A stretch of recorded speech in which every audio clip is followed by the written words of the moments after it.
నా పేరు కర్రాజయ్యమ్మ. ఎస్పీఎస్ఆర్ నెల్లూరు జిల్లా జలదంకి మండలం జలదంకి పిహెచ్ఎల్ పనిచేస్తున్నాను.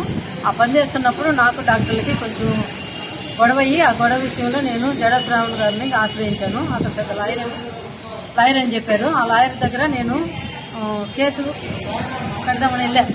ఎందుకంటే ఎస్సీ అట్రాసిటీ కేసు కూడా కాలేదు కాబట్టి శ్రావణ్ గారు ఏదో గొప్పగా చెప్తున్నారు కాబట్టి ఆ శ్రావణ్ గారి దగ్గర ఆశ్రయించి ఏమైనా న్యాయం చేస్తాడేమోనని ఇక్కడ గాంధీనగర్లో ఉన్నటువంటి విజయవాడలో ఆఫీస్కి వచ్చి నేను కంప్లైంట్ ఇచ్చాను. కంప్లైంట్ ఇస్తామా ఇది కేసు అవుద్ది అని అన్నారు. కానీ కేసు అవుద్ది అన్నప్పుడు ఎస్సీ ఎస్టీ వాళ్ళకి మాత్రం ఒక పేమెంట్ అది 50,000 తక్కువ తీసుకొని అన్నారు. తర్వాత అదర్ క్యాస్ట్లకు అయితే ₹1,00,000 అని చెప్పారు. సరే సార్ ప్రస్తుతానికి నేను ఒక 10,000 తెచ్చుకున్నాను, 10,000 తీసుకోండి, తర్వాత నేను మిగతా 40,000 ఇంటికెళ్ళి ఫోన్ పే చేస్తానంటే అసలేం ససేమిలో ఒప్పుకోకుండా 50,000 వేసిన దాకా నేను కేసు టేకప్ చేయను అన్నారు. సరేలని చెప్పేసి మేము ఇంటికి వెళ్ళిన తర్వాత ఆ మరుసటి రోజే 50,000 నేను ఫోన్ పే చేశాను. 50,000 ఫోన్ పే చేసిన తర్వాత కేసు టేకప్ చేయట్లేదు. నెలలు రోజులు గడిచిపోతున్నాయే తప్ప అతను కేసు ఏం ముందుకు రానివ్వట్లేదు. అసలు ఎందుకు ఏం జరుగుతుందో, డిలేట్ ఎందుకు జరుగుతుందని నా ఆతృత మీద నేను మళ్ళా విజయవాడ గాంధీనగర్కి వచ్చి ఆయన ఆఫీసులో కలిసి మళ్ళీ మాట్లాడితే ఇది కేసు ఇదిగమ్మా అవుతుందని చెప్పి ల్యాప్టాప్ అట్లా మా వైపు అటు తిప్పినట్టు చూపిస్తారండి, మళ్ళీ అటు తిప్పుకుంటారు. అది మాకేం అర్థమైందండి, మామూలు సామాజికంగా ఉండేవాళ్ళమి. అది లాయర్లకైతే అర్థమైంది కానీ మాకే అర్థం కాదు కదా. అందుకని సార్ ఏమైంది, మీ గురించి చాలా గొప్పగా విని మీ దగ్గర కేసు ఇస్తే ఇట్లా డిలేట్ చేస్తున్నారు, ఏంటి సార్ పరిస్థితి అని చెప్పారు. కానీ అతను ఏమీ టేకప్ చేయలేదు. నేను ఇచ్చిన ఫార్మేట్ మొత్తం ఇదిగో ఇట్లా పలానా వచ్చి కేసు పెట్టిందని మళ్ళీ డాక్టర్లకి ఇంటిమేషన్ తెలియజేసి అతను వాళ్ళతో కుమ్మక్కైపోయి నా కేసు డిలేట్ చేశాను.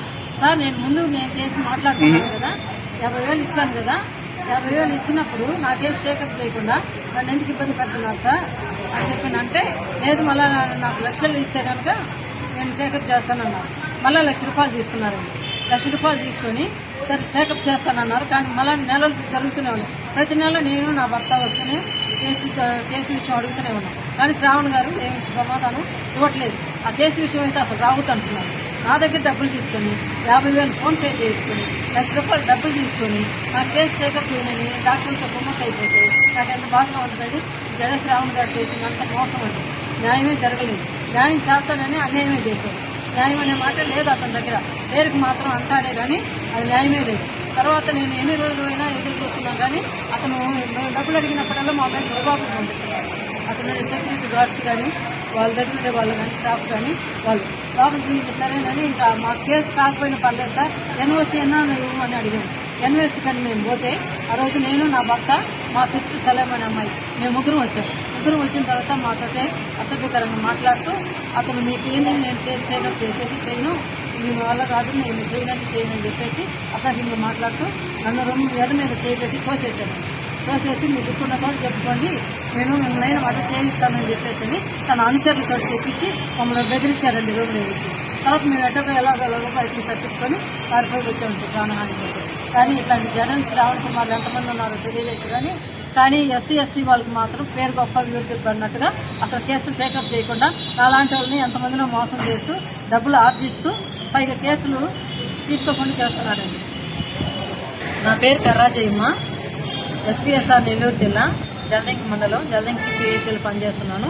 ఆ పనిచేస్తున్నప్పుడు నాకు డాక్టర్లకి కొంచెం గొడవ అయ్యి ఆ గొడవ విషయంలో నేను జడ శ్రావణ్ గారిని ఆశ్రయించాను. అతను పెద్ద లాయర్ అని చెప్పారు. ఆ లాయర్ దగ్గర నేను కేసు కడదామని వెళ్ళాను.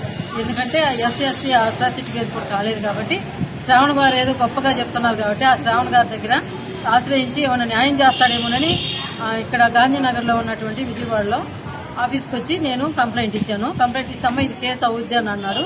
కానీ కేసు అవుద్ది అన్నప్పుడు ఎస్సీ ఎస్టీ వాళ్ళకి మాత్రం ఒక పేమెంట్ అది 50,000 తక్కువ తీసుకొని అన్నారు. తర్వాత అదర్ క్యాస్ట్లకు అయితే ₹1,00,000 అని చెప్పారు.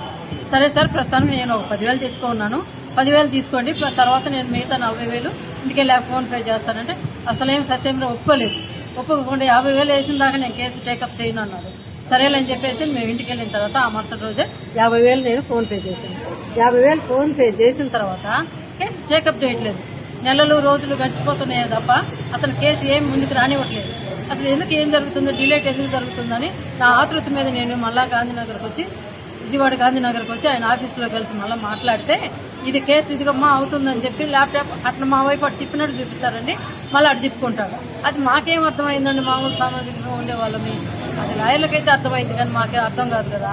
అందుకని సార్ ఏమైంది, మీ గురించి చాలా గొప్పగా విని మీ దగ్గర కేసు ఇస్తే ఇట్లా డిలేట్ చేస్తున్నారు, ఏంటి సార్ పరిస్థితి అని చెప్పాను. కానీ అతను ఏమీ టేకప్ చేయలేదు. నేను ఇచ్చిన ఫార్మేట్ మొత్తం ఇదిగో ఇట్లా పలానా వచ్చి కేసు పెట్టిందని మళ్ళీ డాక్టర్లకి ఇంటిమేషన్ తెలియజేసి అతను వాళ్ళతో కుమ్మక్కైపోయి నా కేసు డిలేట్ చేశాను. సార్ నేను కేసు మాట్లాడుతున్నాను కదా, 50,000 ఇచ్చాను కదా, 50,000 ఇచ్చినప్పుడు నా కేసు టేకప్ చేయకుండా నన్ను ఎందుకు ఇబ్బంది పెడుతున్నారు సార్ అని చెప్పానంటే, లేదు మళ్ళీ నాకు లక్షలు ఇస్తే కనుక నేను టేకప్ చేస్తానన్నారు. మళ్ళీ ₹1,00,000 తీసుకున్నారండి. ₹1,00,000 తీసుకొని సరే టేకప్ చేస్తానన్నారు. కానీ మళ్ళీ నెలలు జరుగుతూనే ఉన్నాయి. ప్రతి నెల నేను నా భర్త వస్తూనే కేసు విషయం అడుగుతూనే ఉన్నాను. కానీ శ్రావణ్ గారు ఏమి సమాధానం ఇవ్వట్లేదు. ఆ కేసు విషయం అయితే అసలు రావుతుంటున్నారు.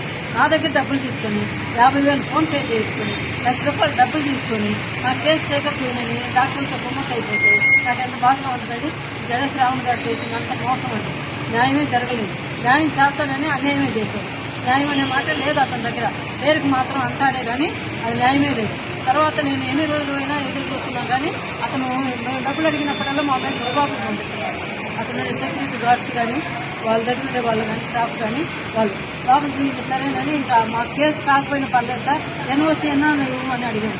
ఎన్ఓసీ కానీ మేము పోతే ఆ రోజు నేను, నా భర్త, మా సిస్టర్ సలేం అనే అమ్మాయి మేము ముగ్గురం వచ్చాము. ముగ్గురం వచ్చిన తర్వాత మాతోటే అసభ్యకరంగా మాట్లాడుతూ అతను మీకు ఏంది నేను కేసు టేకప్ చేసేది చేయను, మీ వల్ల కాదు, నేను చేయనని చెప్పేసి అసభ్యంగా మాట్లాడుతూ నన్ను ఎడ మీద చేయబెట్టి తోసేసాను. తోసేసి మీరు దుక్కున్న కూడా చెప్పుకోండి, నేను మిమ్మల్ని అది చేయిస్తానని చెప్పేసి తన అనుచరులతో చెప్పించి మమ్మల్ని బెదిరించారండి రోజు వేసి. తర్వాత మేము ఎట్టగా ఎలాగో బయటకు తప్పించుకొని పారిపోయి వచ్చామండి ప్రాణహాని పోతే. కానీ ఇట్లాంటి జగన్ శ్రావణ్ కుమార్ ఎంతమంది ఉన్నారో తెలియలేదు. కానీ ఎస్సీ ఎస్టీ వాళ్ళకి మాత్రం పేరు గొప్ప అభివృద్ధి అన్నట్టుగా అసలు కేసులు టేకప్ చేయకుండా అలాంటి వాళ్ళని ఎంతమందినో మోసం చేస్తూ డబ్బులు ఆర్జిస్తూ పైగా కేసులు తీసుకోకుండా చేస్తున్నారండి. నా పేరు కర్రాజయ్యమ్మ, ఎస్పీఎస్ఆర్ నెల్లూరు జిల్లా జలదంకి మండలం జలదంకి పిఎస్సీలు పనిచేస్తున్నాను.